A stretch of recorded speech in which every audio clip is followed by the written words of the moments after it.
যে খুব বেয়া লাগিছে যে আমাৰ নিজৰ আজি ইয়াতে খিলঞ্জীয়া জনজাতিৰ মানুহে ৰাজপথত ওলাই আহিব লগা হৈছে নিজৰ ভূমিৰ নিজৰ ভৰিৰ তলৰ মাটি নিজৰ অস্তিত্বৰ বাবে যোনখিনি তেওঁলোকৰ মাটিৰ কাৰণে তেওঁলোকে আজি ওলাই আহিব লগা হৈছে প্ৰতিবাদ কৰিব লগা হৈছে সংগ্ৰাম কৰিব লগা হৈছে এই আজি 4টা সংগঠন ওলাই আহিছে এই যে প্ৰপ'জ ছেটেলাইট টাউনশ্বিপৰ বিৰুদ্ধে এই বাতিল কৰিবলৈ আৰু এটা কথা মই এইমাত্ৰ ক'লো যে উন্নয়ন ইয়াতে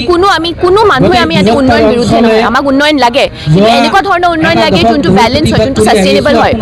জনজাতি খিলঞ্জীয়াৰ মানুহৰ মাটি কাঢ়ি লৈ উন্নয়ন কৰা উন্নয়ন নহয় আৰু তেওঁলোকে এই প্ৰপ'জ ছেটেলাইট টাউনশ্বিপ প্ৰজেক্টবোৰ আনাউন্স কৰাৰ আগতে তেওঁলোকে ইয়াৰে জনজাতি মানুহ বা লোকেল ইণ্ডিজিনিয়াছ কমিটিৰ মানুহৰ পৰা তেওঁলোকে পৰামৰ্শ লৈছে নে নাই কনসেন্ট লৈছে নে নাই তেওঁলোকে কথা বাৰ্তা ডিসকাশন কৰিছে নে নাই তেওঁলোকে যোনটো ইকোলজি বা এনভাইৰনমেন্টাল ইম্প্যাক্ট এসেসমেন্ট কৰিছে নাই বহুত ইম্পৰ্টেন্ট বস্তু কাৰণ এইবোৰ যোনবোৰ জাগা জাগি ৰোড হওক আপোনাৰ বৰদুৱাৰ হওক এই গোটেই এৰিয়াবোৰ গোটেই প্ৰটেক্টেড ট্ৰাইবেল বেল্ট আৰু আপোনাৰ জাগি ৰোড মৰিগাঁৱৰ কথা কওক আপোনাৰ তাতে আপোনাৰ ট্ৰাইবেল বেল্ট এণ্ড ব্লক অকল 12 to 15% হয় গোটেই মৰিগাঁও ডিষ্ট্ৰিক্টৰ পৰা তেওঁলোকে যদি মৰিগাঁও কিবা কৰিব বিচাৰিছে বেলেগ জাগাটো এসেসমেন্ট কৰক হয়নে নহয় তেওঁলোকে বাৰে বাৰে ট্ৰাইবেল বেল্ট ব্লকৰ এৰিয়াখিনিকে তেওঁলোকে কিয় বাৰে বাৰে তাতে কিয় তেওঁলোকে প্ৰজেক্ট কৰিব বিচাৰে আগতেও যেতিয়া জাগিৰোড পেপাৰ মিলৰ প্ৰজেক্টটো হৈছিলে তেতিয়াও বহুত তাৰে লোকেল ইণ্ডিজিনিয়াছ টিবা মানুহখিনি ডিছপ্লেচ হ'ব লগা হ'ল তেওঁলোকক প্ৰমিছ কৰিছিলে প্ৰতিশ্ৰুতি দিছিলে যে তেওঁলোকক চাকৰি দিয়া হ'ব আজিলৈ তেওঁলোকে চাকৰি পোৱা নাই সেইকাৰণে এতিয়া যেতিয়া এনেকুৱা আকৌ এটা নতুন প্ৰজেক্ট আহিছে ছেটেলাইট টাউনশ্বিপৰ যে মানুহে ৰাইজে ভয় খাইছে যে ক'ত যাব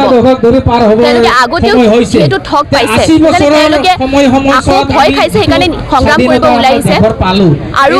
মোৰ এটাই অনুৰোধ এই সকলো সংগঠন আৰু যিমান আমাৰ অসমৰ ৰাইজ আছে যে এইবোৰ ইছ্যুলৈ আমি এতিয়া মাত মাতিব লাগে বহুত হৈ গ'ল বহুত সহিলোঁ বহুত চবেই সহিলে তেওঁলোকে বছৰ বছৰ ধৰি প্ৰতিবাদ কৰি আহিছে সংগ্ৰাম কৰি আহিছে আজিলৈ সমাধান ওলাব পৰা নাই সেইকাৰণে আমাক চৰকাৰৰ পৰা আমাক উত্তৰ লাগে আমাক একাউণ্টেবিলিটি লাগে আমাক ট্ৰান্সপেৰেঞ্চি লাগে মই নিজৰ ষ্টেটমেণ্ট দিছোঁৱে যে এই গোটেইটো আৰম্ভ হৈছিলে এই গোটেই ড্ৰাগ যে তাতে হৈ আছে আপোনাৰ ড্ৰাগৰ যোনটো কাৰ্যকাল হৈ আছে মই নিজে কেম্পেইনৰ সময়ত তাতে দেখিছোঁ যিহেতু সেইটো সমষ্টিতে মই কেম্পেইন কৰি আছিলোঁ যেতিয়া আমাৰ তাৰে লোকেল মানুহ ওলাই আহিছে প্ৰতিবাদ কৰিবলৈ যেতিয়া গোটেই বস্তুটো ধৰা পৰালে তাৰপিছতে বস্তুটো এস্কেলেট হ'ল এতিয়া সেইকাৰণে সিদিনাখনেও মই ডিষ্ট্ৰিক্ট আমাৰ এডমিনিষ্ট্ৰেশ্যনত আমাৰ পুলিচ কমিশ্যনাৰ আৰু তাৰে যোনজন ইলেক্টেড MLA বিজয় গুপ্তা ডাঙৰীয়াক মই টেগ কৰি পেলাই মই ষ্টেটমেণ্টটো দিছিলোঁ যে তেওঁলোকে ভালকৈ এনকুৱাৰী কৰক যে গোটেই বস্তুটো আৰম্ভ কেনেকৈ হ'ল কোনে